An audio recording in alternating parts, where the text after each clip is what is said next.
Yani 16.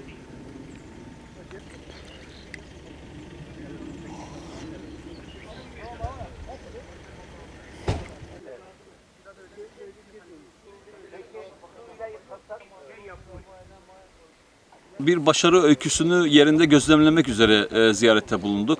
Buranın sahibi eski eğitimci, eski idareci, müdür, bürokrat olan Adil Ekinci hocamızın fıstığı. Adil Ekinci hocamız bize 4 yıl önce müracaat etti ve 2008'de kurulan bahçesinde tüm çalışmalarına rağmen verim alamadığını, en son 3 kilo civarında bir verim aldığını beyan etti.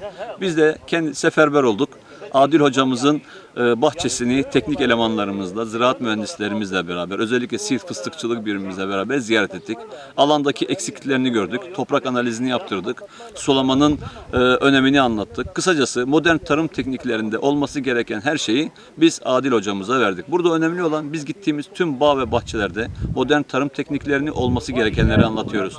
Burada asıl amaç fazla gübre de kullanılmaması, fazla su da kullanılması. En ekonomik girdilerle en çok verimin alınması önemlidir. Adil Ekinci hocamız bizim dediklerimizi harfiyen uyguladı. Sonuç itibariyle geldiğimiz noktada 4 yıl önce 3 kilo verim alınan bahçeden şu bugün itibariyle 1000 kilogramın üzerinde verim alınmaktadır. Bunun önemi modern tarım tekniklerinin doğru, zamanında ve yeterli uygulanmasıyla gelinen sonuçtur. İlk yıllarda fıstıklarımızı diktiğimizden sonra tabii 8 yıl sonra verim vermeye başladı. Ama hiçbir zaman 20 kilodan fazla bir ürün alamadık.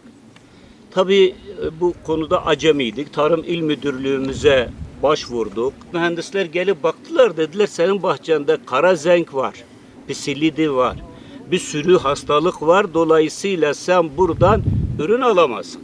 Üniversiteden de 2 tane yardoç getirdim. Baktılar tam böyle pisilidi zamanıydı. Ben bu sene 850 kilo fıstık topladım. Götürdük. Neti 3 kilo 650 gram çıktı. Diğeri hepsi boş. Hem erkek sorunu var, döllenme sorunu var, hem de hastalık sorunu var. Dolayısıyla biz Tarım İl Müdürlüğümüze, üniversitemize başvurduk. Onlardan aldığımız bilgiler doğrultusunda teknik ve bilimi uyguladık.